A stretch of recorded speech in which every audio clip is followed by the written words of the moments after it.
اور نبی کریم صلی اللہ علیہ وسلم سے مخالفت کی اصل وجہ قرآن نے یہ بتائی ہے۔ سورہ بنی اسرائیل کے اندر اللہ اپنے نبی سے کہتا ہے، میرے نبی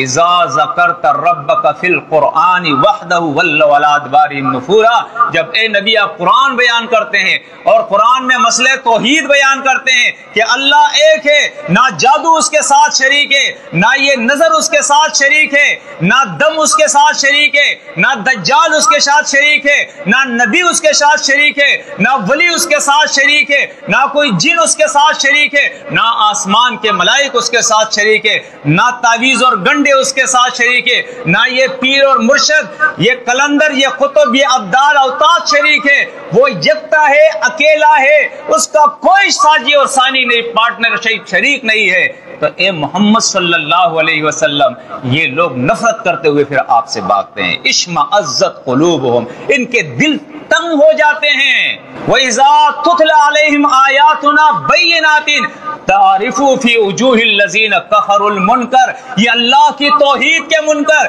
یہ اللہ کے کتاب کے منکر، ان کے ماتوں پہ انکار کے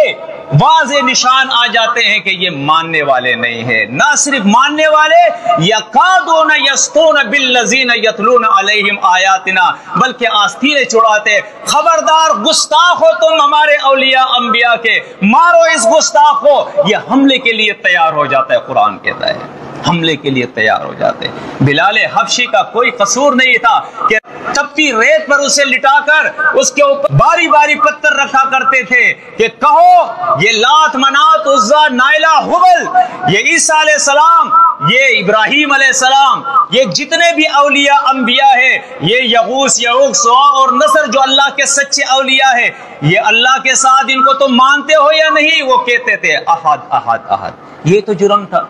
کہ نہیں جی، اللہ ایک ہے، اللہ ایک ہے، اس کا کوئی شریک نہیں۔